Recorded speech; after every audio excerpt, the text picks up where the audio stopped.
Right. Hello again, everyone.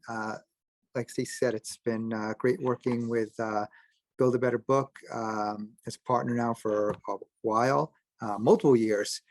And I've done a lot of work with high school students over the past 3 years. And then each year over the last year, done more and more with high school students on longer term projects. So I'm going to talk today about some of these projects we've done in conjunction with Build a Better Book. So 1 second, let me find this and then get back to share. All right. Great. So let me go present. Here we go. Okay. So I'm going to talk today about 3D designed and printed tactile product process, ideas, design, feedback, and final print. So it's really been great to work with high school students. I work with all students of all ages, age 2 to 102.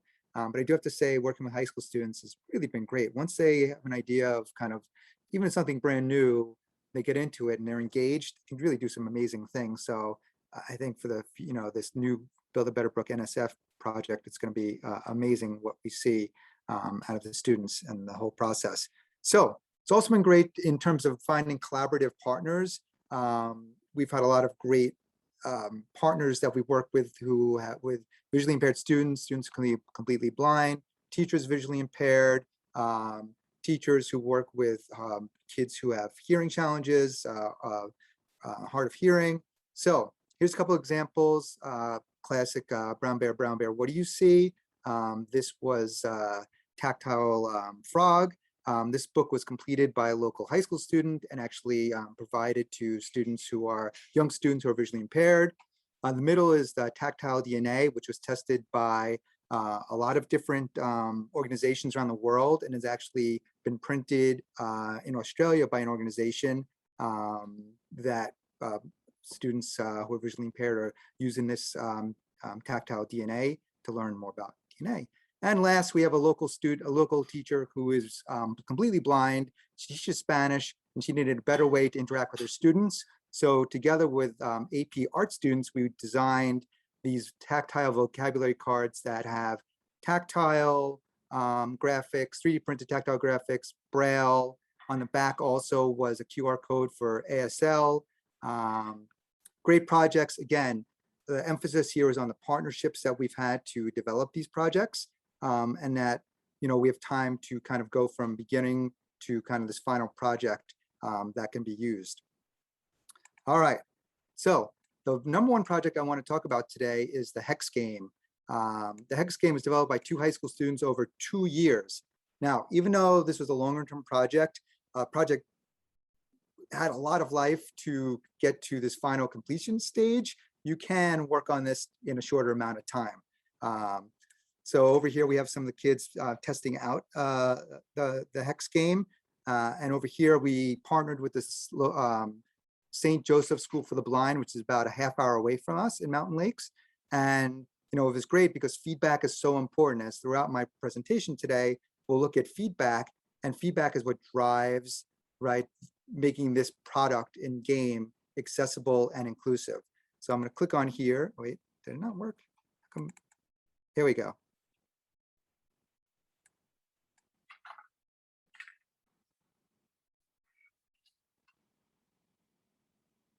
So I'll play that one more time.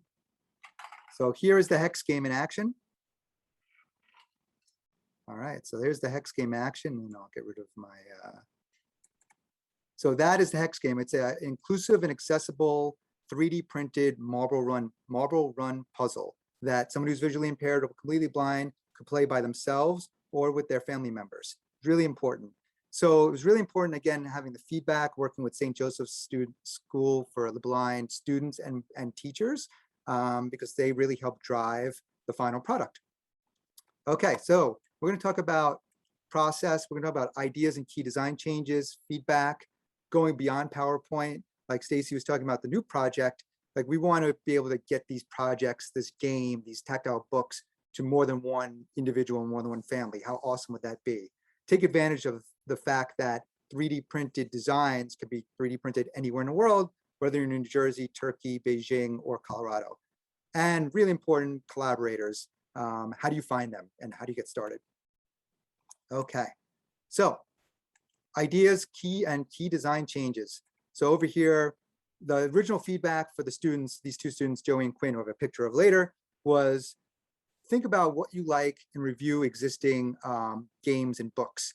So we actually reviewed from the Build a Better Book design gallery, all the different games and books that were available in June 2019-ish, I think. One of them was a game that I know Janet worked with students, this Tactile collaborative game. So this actually inspired Joey and Quinn to make some type of collaborative game. So right there, Build a Better Book really helped Joey and Quinn think about what they wanted to work on. Okay, so they thought about making a collaborative puzzle game that was, a little bit different than what was created here by Janet and her students in Colorado. So what happened? So this is kind of, just kind of verbalized the design changes over 2 years. And a lot of this was before 2 years. It was really kind of within 12 months. They kind of took a lot of ideas and combined like a puzzle, a marble run, alphabet, and braille into kind of a 3D printed square. The alphabet and braille was really from me. They kind of took my advice and were like, they weren't too sure about my idea, but they kind of took my idea with their idea and had a lot of ideas in one. So after some, work and feedback, they realized that that wasn't the best idea. And that when I went to St. Joseph's School for the Blind with a couple of different prototypes, the students really didn't care for the alphabet and braille part of the game. They really liked the marble run aspect of the game. And they also liked the fact that the hexagons connected much better in different ways than just traditional squares. So again, they kind of went, I was helpful, but then I wasn't helpful because they took my idea and, my idea actually was not what students wanted, which is the importance of feedback, right? So then we went to the breakthrough brainstorm, transitioning from square bases to hexagonal bases. And then, right, we 3D printed all of these, but it took a long time to print. But based on the feedback from St. Joseph's students and just kind of playing around with, students in the classroom, they said, well, what if we reduce the puzzle piece size? And that really was tremendous, both for the actual playing of the game, but also for 3D printing, right? Less material, less cost, less printing time. The finalized idea was raising the track walls to make this a true marble game and not just a puzzle. Stackable. Joey and Quinn felt like the feedback that they had received was both from the students from St. Joseph's and other people who work with, who teach visually impaired and blind students, was that they really like this game, but they want more. So Joey and Quinn had this idea of making stackable pieces. So somebody who's visually impaired, instead of traditional marble runs were kind of like these plastic columns that can get knocked over easy, that they can make these 3D printed design pieces really stackable and workable, like you saw in the original video. Again, I thought it was an interesting idea. I wasn't sure how it was going to work. I was like, I'm not sure, but they went with the design idea. They printed it, they prototyped it, and it was a tremendous success. Improving speed. They worked on making the because a lot of the feedback from students was they want more speed. I always thought that students would kind of like move the marble through the maze. But again, feedback showed that as well. Some students like that. Other students like speed. They like dropping that marble and listening to it and following where it runs. So they worked on different ways to improve speed. That kind of led to the next thing about organizing designs. Tinkercad is amazing. You've heard a lot about Tinkercad today, but it has its limitations once you start really having a lot of designs and intricate designs. So they actually migrated their Tinkercad Hex Game puzzle designs to something called Onshape.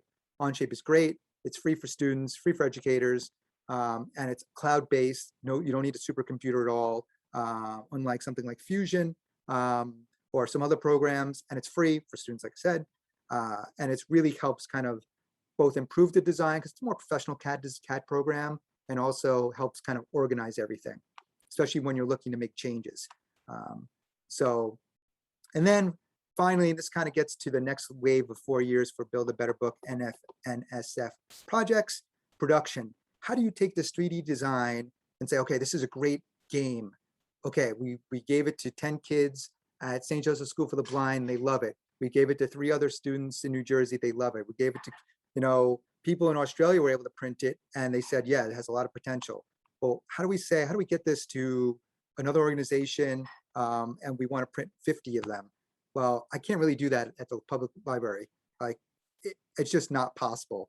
How do we, take the design and get into small batch production? Who could do that?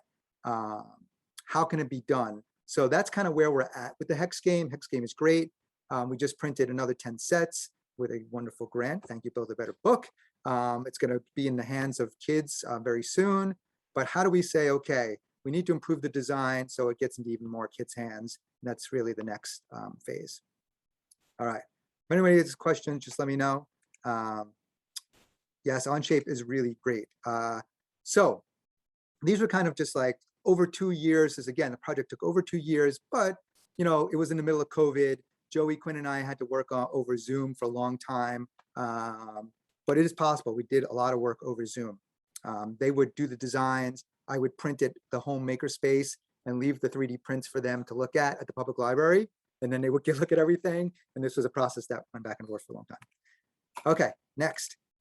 Here's the process in pictures, and I apologize because I did not put alt text in these pictures, and I was supposed to. So I really apologize. I will take care of that after. So this is just from left to right explaining the process in pictures, how we went from square with letters and braille to a giant track, hexagon shaped track, to giant hexagon shaped track to a smaller track. And then you also see kind of more of a finished product over here that a kid is testing. On the bottom left over here, you can kind of see the stackable pieces and the ramps. You can see an experimental piece, which was a giant ramp that was great, but didn't really work out. This little circle plus hexagon piece is from Onshape. And then you see the 10 sets that I just received from Slant 3D Print Farm. I put all in one giant table because I had to test every piece. And just to give you, let's see, I'll go back to that in a second. But so this was kind of the process in pictures over time. You can kind of see from square with letters to like this true marble run game. More important than the pictures really is the feedback we receive. We receive feedback from so many different Build a Better Book partners like Neil and Leslie, who you met, Eli Sanchez, who also I met through Build a Better Book, who's completely blind. Eli gave a lot of feedback. Neil and Leslie students gave feedback. I've gotten feedback from, again, St. Joseph Schools students from St. Joseph School for the Blind, and a lot of other partners. There's a great organization now in Australia that I'm part of now in New Zealand, and they've given a lot of great feedback also about all the tactile graphics and this Hex Game. So what about the feedback? DJ Dr. Dre, who became blind when he was in his 50s, his feedback was more important than anything I could have said to them early on. Early on, they were working on their project in their game, and Dre said, Joey and Quinn, I love the idea, but can kids play it by themselves, or do they need an adult to help them?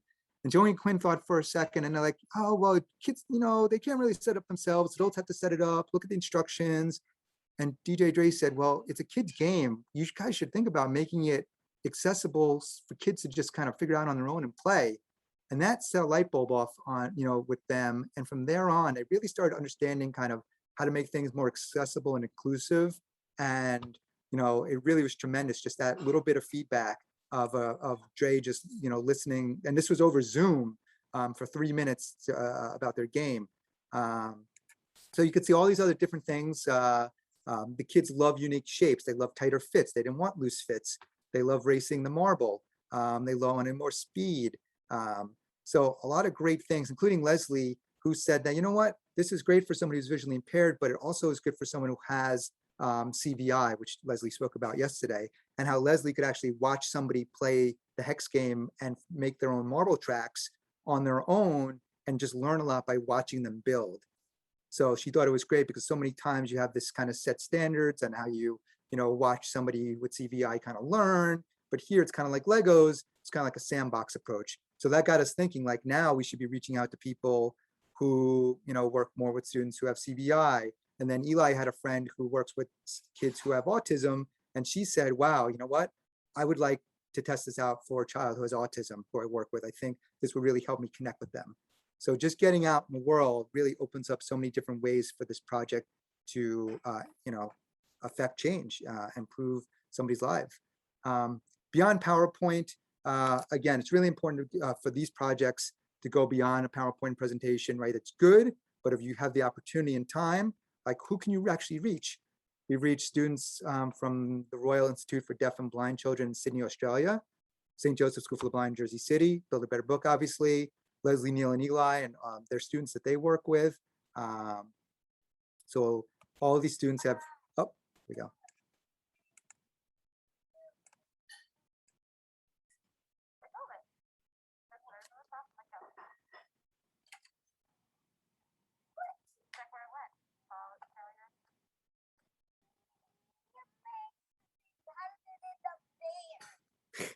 So that was a student from St. Joseph's School for the Blind who received the Hex Game. And again, seeing videos like this in photos, especially in COVID, it's been tough to kind of get everything in timely manner, but it's been just phenomenal, the feedback from students. Beyond PowerPoint, get your project out in the world, open source. There we have Joey and Quinn made a website for the game. So here's the website, and it has pictures of all, and with all text, I believe, of all the pieces. And here's some of the ramps you could see. Here's what they call the giver, which is the giant slide. From feedback from visually impaired students, they wanted something where the marble could actually finish, so it didn't kind of just keep going. So they created this finale piece. And then they also have on here printable files. So somebody with a 3D printer can actually print all of these pieces on their own. Other things really important to make it open source, Thingiverse. Some people were in earlier in the community breakout room, community building breakout room. Neil talked about Thingiverse and c3d.org, Build a Better Book. I also now have a website that showcases some of the projects that my students have worked on that would be available for other people to print. So the idea is to get these projects out in the world, right? They're open source, right? We're not selling these for profit. It's almost like nonprofit entrepreneurism, right? We want to figure out how do we get the word out about these projects, and how do we then make it so we can get them printed for the organizations. And I know I have 2 minutes left. Collaborators, how do you find them? Obviously, a great way is starting with Build a Better Book Network. And then sharing projects on Twitter and Facebook. Twitter may have its negatives, but the Twitterverse for education technology, I feel is phenomenal. Just get involved, and there's a lot of great resources on Twitter. You can email or direct message, as they say in Twitter land, and say, hey, you know what? I think this project you've been working on is awesome. I have a question about it. And more times than not, somebody's going to reply back with something really helpful for you, all for free. Connect with local teachers. On the right here, you could see, I unfortunately was not able to be part of this workshop on the right that I found out through Twitter, creating accessible comics for the blind. But now it's actually a YouTube series. But I found out about it through Twitter. Conferences. The Island Conference is this Friday night. It's virtual. It's free. It's all about creating resources for people with disabilities. You probably could still sign up now. So you could see some of these other resources over here. Just find partners, find conferences. Because of things being virtual, one nice thing is that conferences are generally free. Hop on, learn something new, meet somebody new, and say, hey, you know what? I have a question for you. It's been really amazing. Questions, feedback, really important, right? Getting feedback for yourself, for your students, make it a real project, real connections. You'll need to print more prototypes than you think. You'll need more filament than you think, but you'll get the complete design process in action, even if you've never majored in engineering and didn't go to MIT, which I did not. A financial trader by trade. So you don't need to know any of that. You don't need to be, having, a specific degree to help your students get this whole design process in action. And here's Joey and Quinn with some of the Hex Game pieces. And yeah, that's the Hex Game in a nutshell. But we have a lot of other projects like that that are kind of being worked on, and we're excited to make more happen.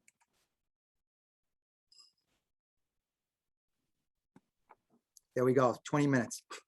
Awesome job, Ian. Thanks so much. It's so fun to hear about the projects that your students have been working on.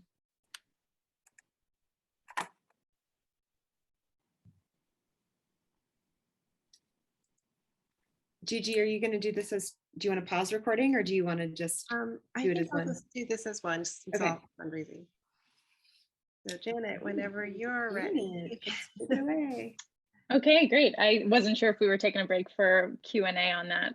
There's so much in what Matt was, or in what Ian was talking about that is just so rich and really exciting. So hopefully what I'm going to present on will kind of pick up where Ian left off in a way that is sort of an interesting handoff that I didn't even know fully existed, which is very exciting. I'm going to go ahead and share my screen here and talk a little bit about my context with Build a Better Book and what I'm doing next. So let me get this up and make sure that you all can see.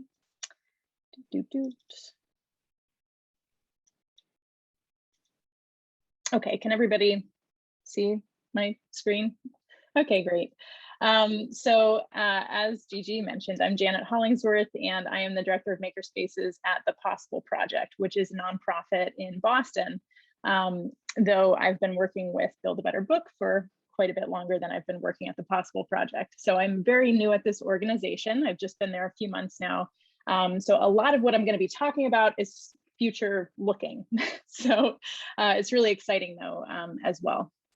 So just to kind of quickly provide a little bit of overview on the organization that I am a part of.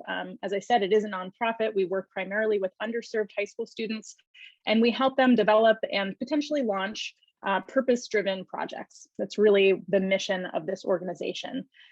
So in what we do, we are looking at process through to product. I would say both are valued, our emphasis being on process, though product is really important, which is why I'm really excited about sort of taking designs and ideas with Build a Better Book to a more, kind of finished level. We pay students for their time. So I would say that we exist in the after school environment, but we are more competitive with after school jobs rather than after school programs. That's really how we're positioning ourselves. Our approach is to create authentic experiences that are very student-centered and student-driven.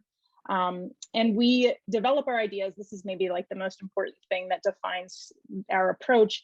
We help students develop their ideas through an entrepreneurial and maker framework. And the entrepreneurial aspect of that, I would really distill that down to futures thinking. So something that's very divergent, thinking about challenges and problem areas that we don't even necessarily know exist yet or don't know how to solve for yet. So learning how to identify those challenges in the communities around us. And that's sort of like our first phase of entrepreneurial framing. And then as we work into developing an idea and starting to prototype and fabricate a product, then we approach the design thinking framework. And that's more about a convergent solution. So working on the iteration cycles until we kind of converge on an idea. So it's both of those are at play, which I think is really exciting with the framing of this organization. And if I were to distill it down to one sentence, it's a place for underserved youth to discover their potential and passions through hands-on experiences, creative technologies, startup ventures, and purposeful projects to make a positive impact in our community. So the one thing here that's maybe a little bit different to what Ian was saying is that we do want to support our students in ventures and startup culture, partly because we are trying to diversify that field. So that is part of our mission. So I think that that's interesting, and there could be some really cool and exciting opportunities to lean into. I want to give a little bit of context on myself and how I've been working with Build a Better Book before I really jump into that. The one thing that I would say is that I'm pretty sure that I started working with Stacy and Kat and Gigi back in 2016, if I remember correctly. So it's been quite a while. And this was in Boulder at the Boulder Public Library. And I'm sure that you've heard lots of things by now about like different approaches and different like ways of making Build a Better Book work for your community. We went through all of that as well.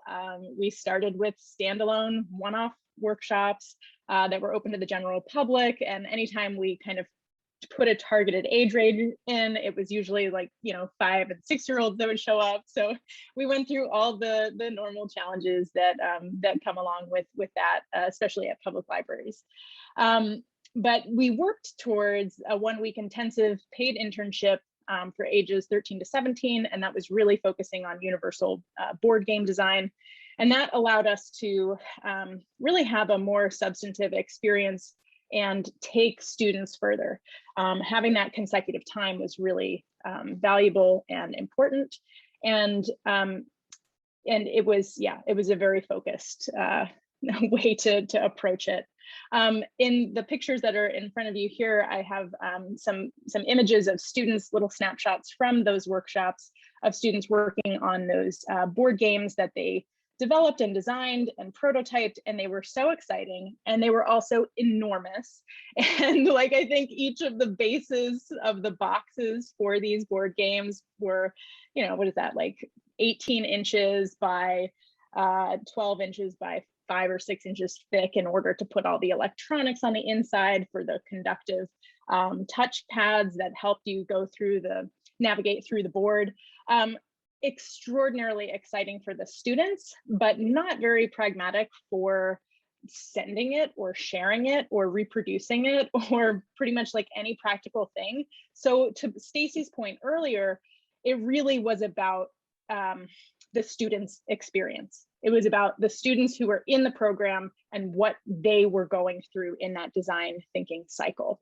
It was not so much about what happened next. And there's a lot of lessons learned here.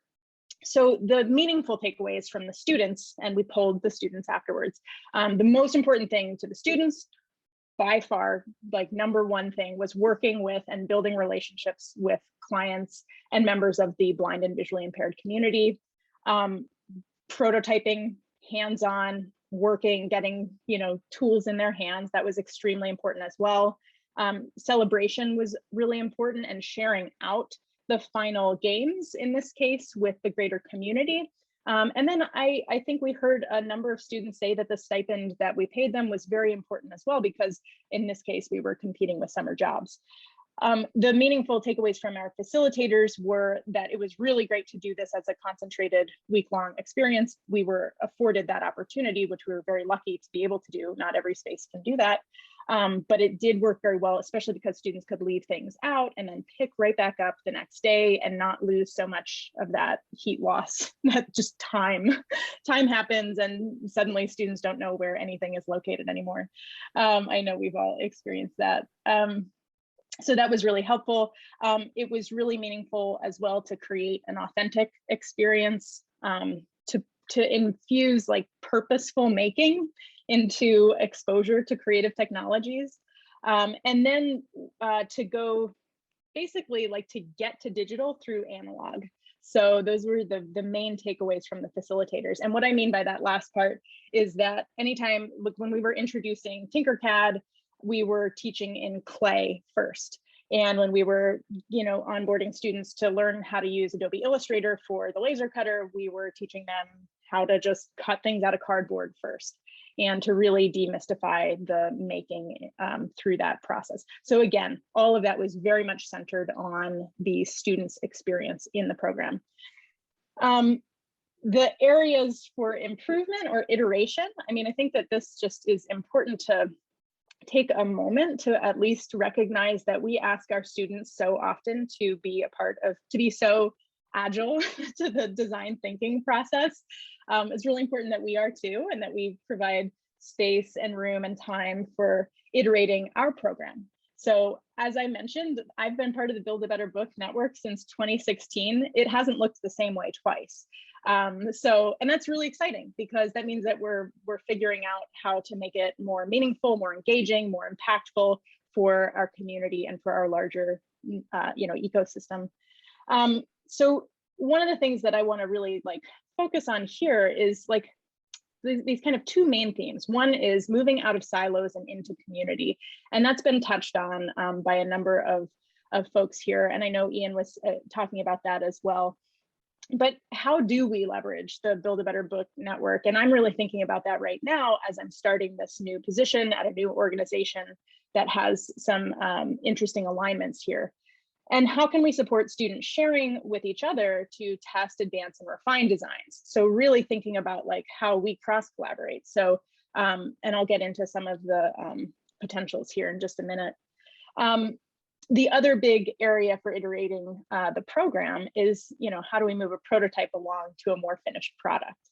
And I think that in the kind of realm that's in front of me right now, and hopefully something that I can share out with everyone here, is what can we do when we use an entrepreneurial framework that can help strengthen that, that last 10%, right? Like, it's so much fun to get dirty and to make mess and to drill holes into things and test out your designs and to really be in that raw prototyping phase, but that's not necessarily the phase that's going to be shared out.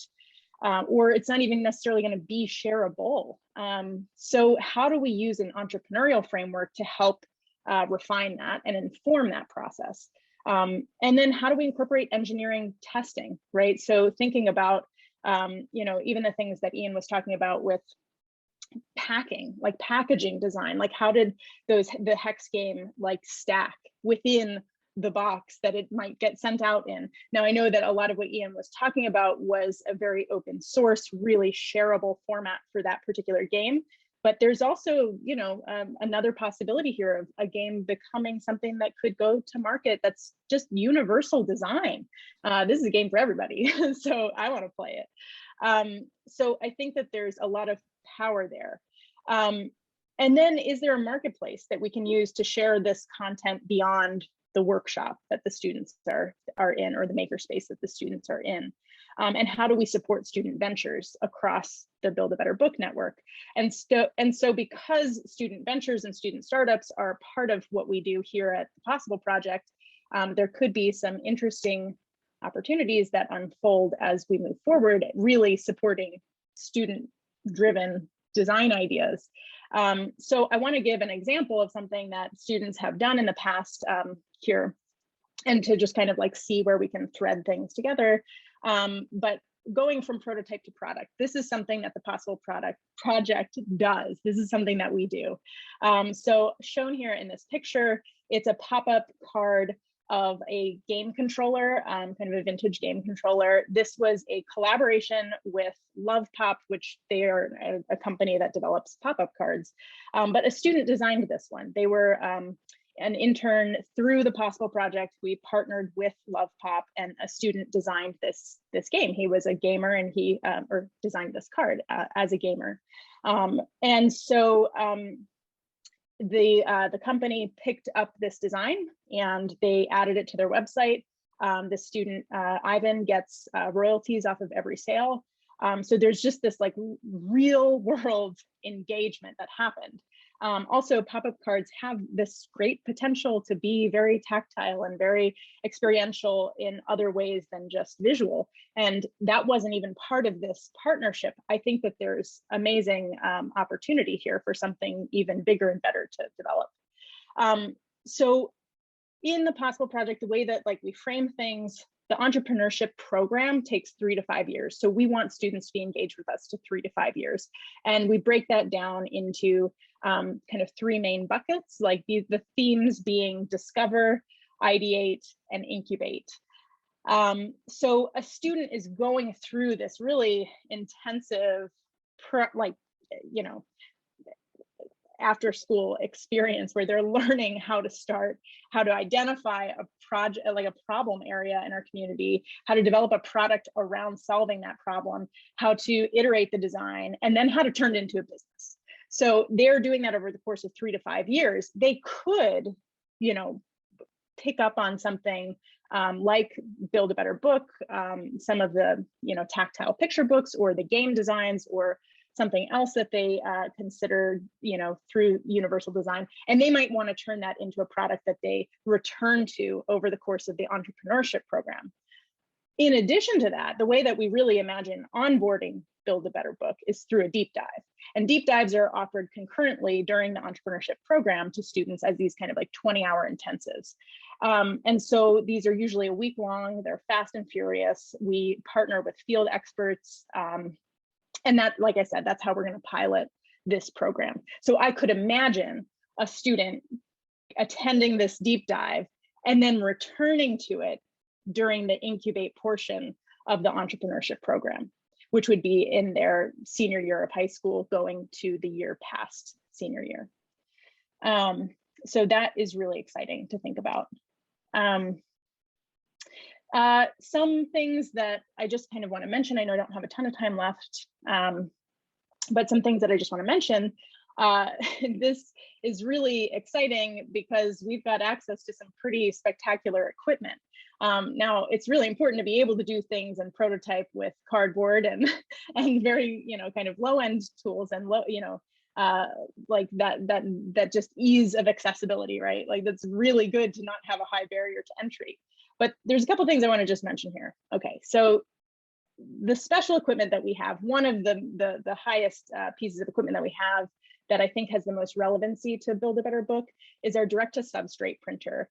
And most spaces probably don't have access to something like this. It's about $30,000 to $40,000 just for this piece of equipment alone. The ink alone costs $200 to replace a single cartridge. It's not an inexpensive machine. However, we have one, and it allows us to print in Braille and to print with textured surfaces. So I've got an image or a little example that I can show up. I don't know if anybody can see my tiny little picture on my screen, but if you see the glistening black areas, that's spot gloss. And it's just a print. This is a printed postcard that I have in my hand. And as I rub my hands over it, I can feel the texture of this spot gloss areas. This wasn't even using the Braille printing. So I have the ability to actually, create tactile information this way with a very thin piece of paper. That's incredible when you think about something that could be reproduced, stacked, packaged, and shipped out, right? So we now can think about packaging design, even packaging design. If this were the outside of my cardboard box that has the Hex Game inside of it, maybe it has information that shows you how to set the game up on the board itself, right? So there's a lot of potential there. It also plays very nicely with the laser cutter and other tools. But the possibilities here are what I'm really excited about. So because the organization that I'm at is all about positioning students to kind of start their own ventures, I could imagine some students supporting other students in the Build a Better Book network as fabricators. So where, maybe any of your students come up with an idea, come up with a design using some of the funding that is now available through the extended NSF grant, where students can support other students. We might be able to have more making going on across border, across the country, right? Like across all these spaces that we are in. So I think that that's really, really exciting. And I just wanted to mention it to just honestly, to just put the seed out there. If this is something, that we can think on together, I'm really excited about that. And I know students will be too. And the other thing that is going to just always be in the back of my mind is that pretty much no matter what program, deep dive project I'm supporting or teaching, I will really encourage universal design considerations for all of it, because we have access to this equipment. So we should be making things inclusive and accessible. I think that this might be my last one, as I know I'm coming up on time here. But I wanted to show a little insight into some of the things that we've done before at this program. So in the top picture, I have two students working on the inside framework and engineering of a lamp shade design. And the lamp looks like an artichoke, basically. And it's this really, really big lamp that students designed. And we took them through the cardboard cutouts and the figuring out different materials and figuring out grain direction and figuring out what kind of species of wood to use and figuring out how to get the right illumination and what UL listing even means, right? So like the electrical engineering component of this, right? So there were so many considerations behind creating this lampshade, but we pushed students all the way through, including the final step, which was to work with architecture firms and interior designers in Boston to say, hey, look, we've got this product. We are selling it for, you know, however much money. So for future projects that you might be interested in or have clients who are interested, please come to us with this. So we were having students advocate for their designs, and the caliber of this design is just phenomenal, and it's now available in smaller sizes as well. So the idea here, so just kind of like wrapping this up, the idea of supporting student ventures, cross-network collaboration. I really just want to kind of hit on these final targets. At the Possible Projects, students bring ideas to life and to market. And I think that there's a lot of potential here to do something great with Build a Better Book. I think it's important for everyone to consider the longer term opportunities. You know, how do we partner? How do we keep it authentic? How do we keep things real world? How do we leverage our partners like Love Pop or whatever is in your community to push these designs to a real world market? I think that there are opportunities to lean into the expertise of others. As Ian was saying, we don't all have to be engineers to do this. We just need some good partners.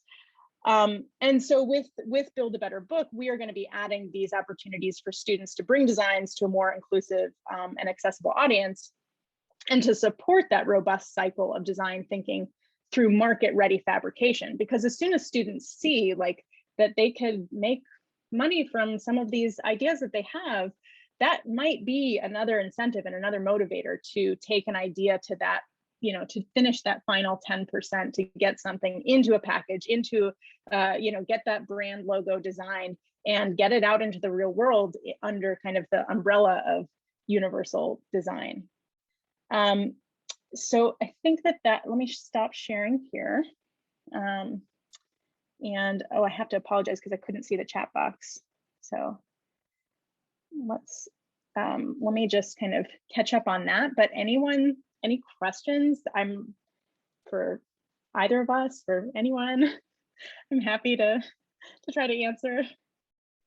Yeah, I think this is a great time for anyone to kind of, with questions for either Ian or Janet, to share kind of what you're thinking or your reaction to this kind of new phase for the project.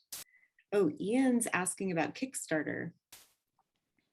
Yes, I think I would like to, I don't know anyone direct. Actually, I know one person who actually did a successful Kickstarter who I should speak to. I just thought of it now.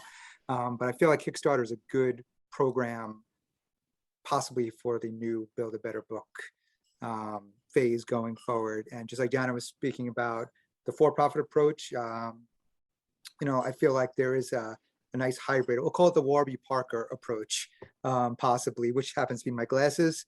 That, you know, maybe there is a way to kind of, you know, you want the project to be out there, right? And if it really is a good product and could be out there more, how do we do that? And, you know, maybe there is kind of that hybrid approach also, where for every, you know, Hex game we sell, one's going to go to a school, student at a school for the blind. Something like that seemed like maybe an idea. Got me thinking when Janet was. Love that. I love that. I think that that's a great idea. I think that there are other versions of that hybrid idea, even through Kickstarter, where you could even have all your designs be open source, but somebody could still want to just buy the, you know, buy the package. It might just be easier. They might want to support the program. I could see a lot of win-win on that, so that it can take the product even further. And I've seen that as a really good model as well. The other thing that I wanted to just mention, so I do think Kickstarter is a great framework to get students to kind of really think through these considerations. The other is I get my students to apply for Awesome Grants, which is a one-page grant. You just go to the Awesome Foundation and it's $1,000. They're little micro grants and anybody can apply. They're run regionally and they're awarded in different areas. Like I forget how many are awarded every month, but it's a really great way to also give students an exposure to grant writing and to think about, you know, how they can forward their idea. And again, going to what Ian was saying, that they might want to, you know, $1,000 to just get their designs to more schools for free all over the country. I mean, I could see somebody supporting that in a heartbeat. So that's a really great resource for students. Janet, I love that idea of giving students that experience of writing for a grant. It's such good experience. And it's also so satisfying, right? To get a grant is kind of this, you know, feels really good. So that's awesome. We had a high school student that works with us and works with the Colorado Center for the Blind, apply for a grant through a local arts commission in the Denver area to run a series of tactile art clubs. And she received that, and it was about a $10,000 grant, I think. And it was funny, you know, I think they were like, wait, you're only 16? How is this gonna work? But she's done an awesome job with it. So yeah, it's a great, really an empowering thing. And there really are a lot of, you know, for teenagers. I know Annalisa was talking about, you know, engaging, you know, for her grant, for their grant, you know, to ways to engage teenagers more. So, you know, you don't have time to necessarily, you know, or the process, you have to, you know, get a full year project in,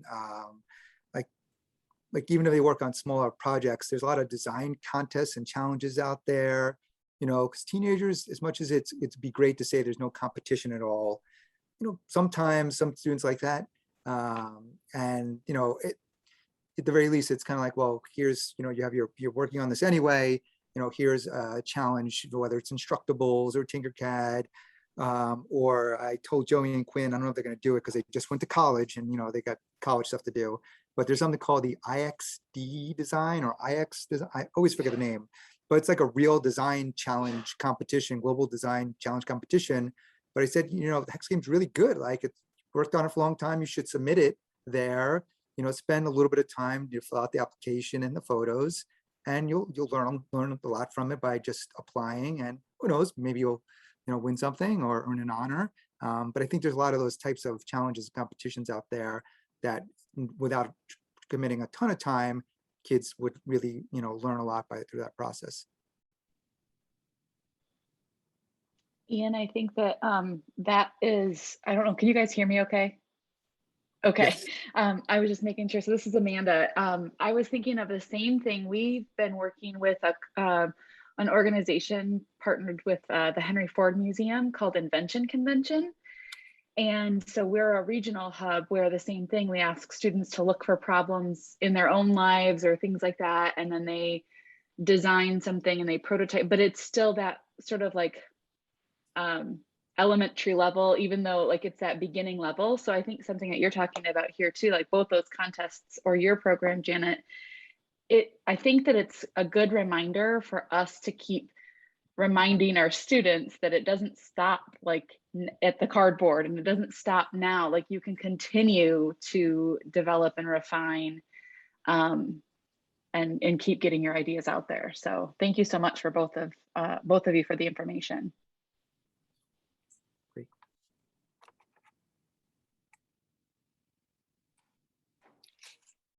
Yeah, and Janet, it's fun sometimes like looking back on some of our earlier projects, and you're right, like, you know, tactile books and the tactile games that are just kind of these like immense things because we're trying to use all this different technology. And yeah, it's fun to think about, you know, okay, once students get to that point, you know, now to be able to have time with them to really continue working on those designs and within constraints, thinking about what really is practical to kind of distribute as a book or to distribute as a game.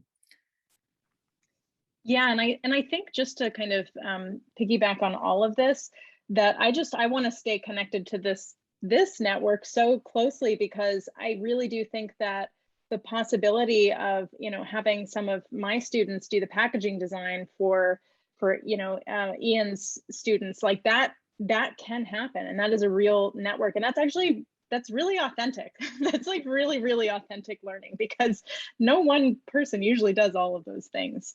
I was just on a call with Converse and Nike earlier today doing a partnership, and it's like the teams are just massive, you know, they're just unbelievable. And so I think it's important for students to see that, because then they can also see where they might fall in that, you know, where they align the best, you know, and I think that that's really great.